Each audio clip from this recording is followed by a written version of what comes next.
দিদি সতী সাজবার চেষ্টা করে। এর পিছনে তৃণমূল আরামসে আছে, বুঝলে দেখতে হবে।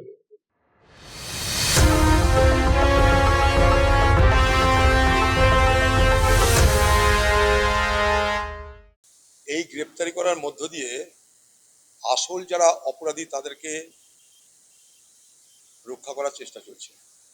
দেখুন, ওখানকার মানুষের ক্ষোভ, বিরক্তি, অসন্তোষ প্রকাশের কারণ আমরা সবাই জানি, কারণটা সঠিক, কিন্তু প্রকাশের ভঙ্গিটা বেঠিক।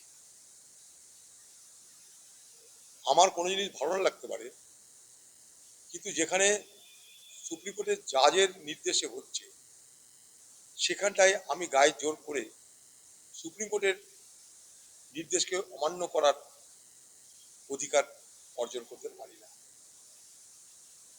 এবং যেভাবে ধরুন বিচারকদের সঙ্গে ব্যবহার করা হয়েছে, বাংলার মানুষ কখনো তার সমর্থন করে বলে মনে করি না।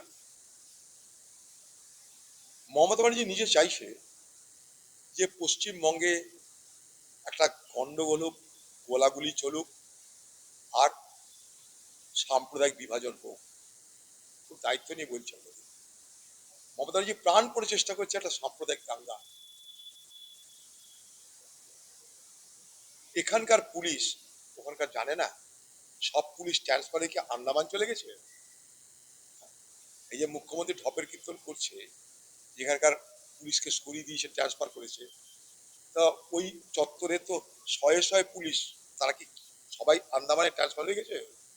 প্রশ্ন আমার। পশ্চিমবঙ্গের মুখ্যমন্ত্রী যদি বলতো যে আমার প্রশাসন ব্যর্থ হলো কেন আমি দেখছি, মানাত 16 ঘন্টা ধরে এই প্রতিবাদ কখনো সমস্যার সমাধান করতে পারে না, পারে না, পারে না। আমাদেরও ফারাক্কার ক্যান্ডিডেট, তাকে ট্রাইব্যুনালে যেতে হচ্ছে। নিয়মের মধ্যে যেতে হবে। প্রতিবাদটা অন্য জিনিস। আমরা নির্বাচন কমিশনকে সমর্থন করছি না, কিন্তু ভুলে যাবেন না নির্বাচন কমিশনের বিরুদ্ধে প্রথম দিন থেকে যদি কেউ আওয়াজ উঠিয়ে থাকে তার নাম কংগ্রেস। মমতা ব্যানার্জি প্রথম দিন থেকে প্রতিবাদ করেনি। এখন শেষের দিকে সব জটিল অবস্থা তৈরি করা হলো দিদির নেতৃত্বে। আপনার খোঁজ নিয়ে দেখবেন এই মোথাবাড়ি ঘটনায় ওখানকার তৃণমূলের বিএলওরা যাদের যাদের নাম বাদ গেছে সকলকে সঙ্গে নিয়ে এই বিডিও অফিস পর্যন্ত আন্দোলনের প্রস্তুতি নিয়েছিল। সেখানে কংগ্রেসের নেতারা কি করেছিল? শান্তিপূর্ণভাবে অবস্থান করবার চেষ্টা করেছিল, তাও কয়েক ঘন্টা। আমরা করেছিলাম, ওখানটা আমাদের যে এমএলএ ক্যান্ডিডেট, সে ওখানটা একটা অবস্থান করেছিল কয়েক ঘন্টা।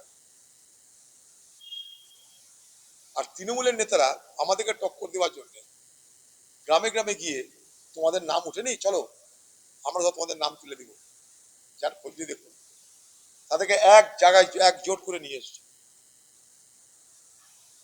আমরা বলছি কি, রাজ্যের তো দায়িত্ব, রাজ্যের তো তাড়াতাড়ি করে ট্রাইব্যুনালে তাদের নামগুলোকে তোলার ব্যবস্থা করা দরকার।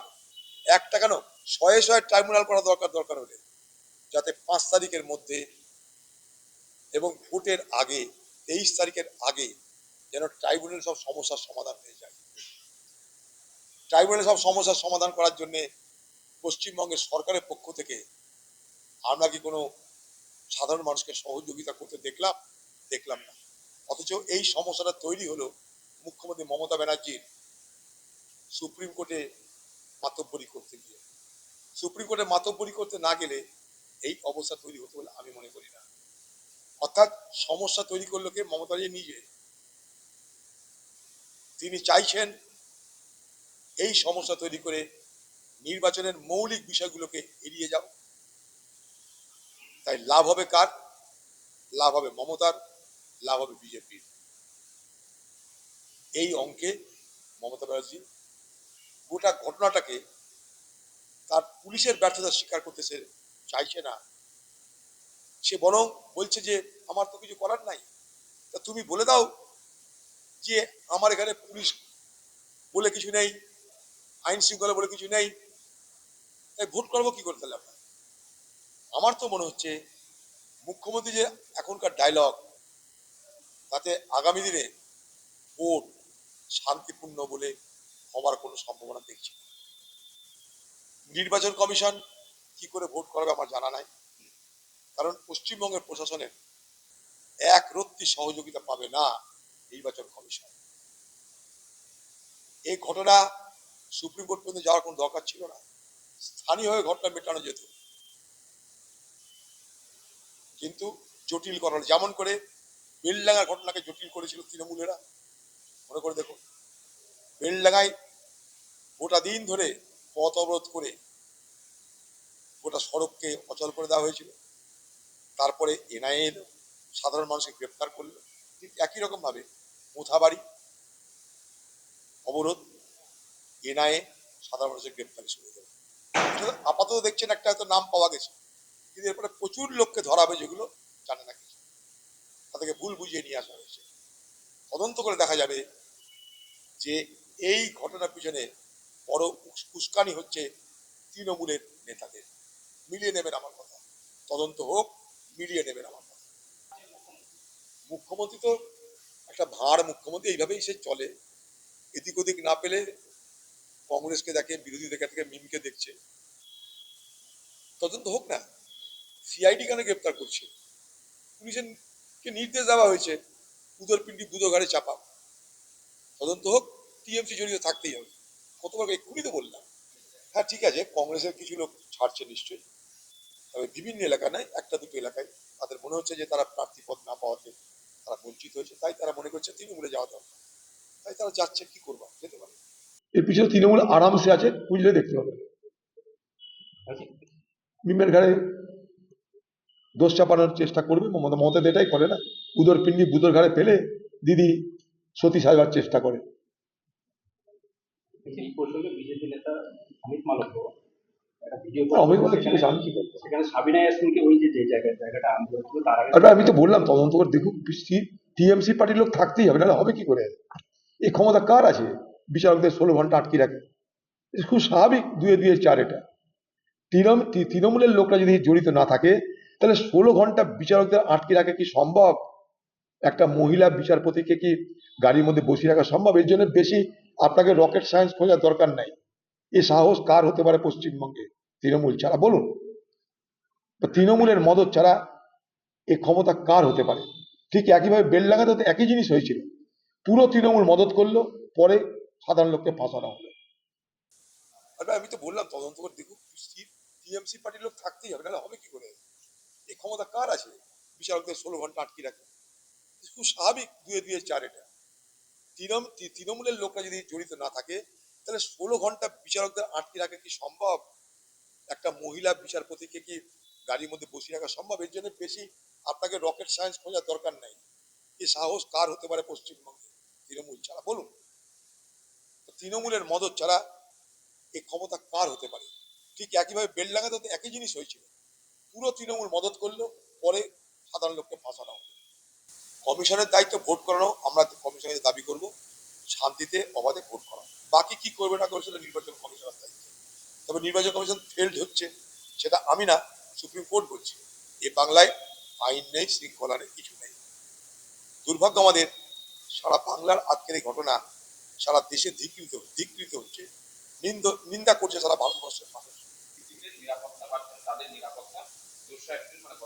তুলে নেবে সে নির্বাচন কমিশন, তার ব্যাপার এটা। কিন্তু এই কটা অপরাধীর নিরাপত্তা তুলে নিলেই সব ঠিক হয়ে যাবে, এটাই মনে করি না।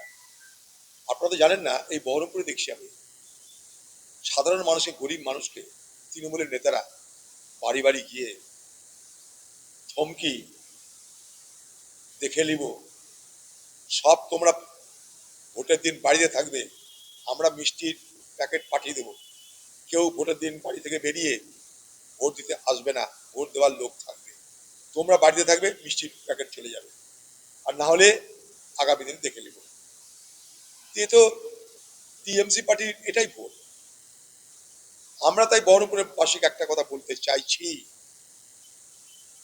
আমি যেহেতু এখানকার প্রার্থী হয়েছি, কোথাও তৃণমূলের কোনো বাঁদর, কোনো মস্তান, কোনো উল্লুখোর চুল্লুখোর যদি কোনো ভোটারকে ভয় দেখাতে যায়, আমাকে একটা ফোন করবেন আর তার নামটা বলবেন। পশ্চিমবঙ্গে ভোটকে প্রহসনে রূপান্তরিত করবার তৃণমূলের প্রচেষ্টাকে আমরা সফল হতে দেব না। বাড়ি বাড়ি গিয়ে 500 টাকা 1000 টাকা, সরি বাবার টাকা নয়, সরকারি টাকা, 500 টাকা 1000 টাকা নোট গরিব মানুষদেরকে, মাংস ভাত, তারপর আবার থ্রেট চলছে তোমরা ভোটই দিতে আসবে না।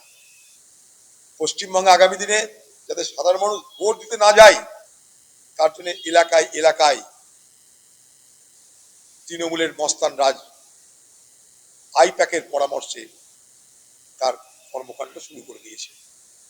এবং সবাই এটুকু জানে যে এসপি বদল হলো মানে এটা নয় যে নিচের তলার সমস্ত পুলিশ অফিসার তৃণমূলের তাবেদারি করবে না, তা নয়। কিন্তু নিচের তলার পুলিশরা যেমনকার তেমন থেকে গেছে, উপরতলায় রদবদল হয়েছে, ফলে তৃণমূলের সঙ্গে পুলিশের অশুভ আঘাত কিন্তু অটুট আছে।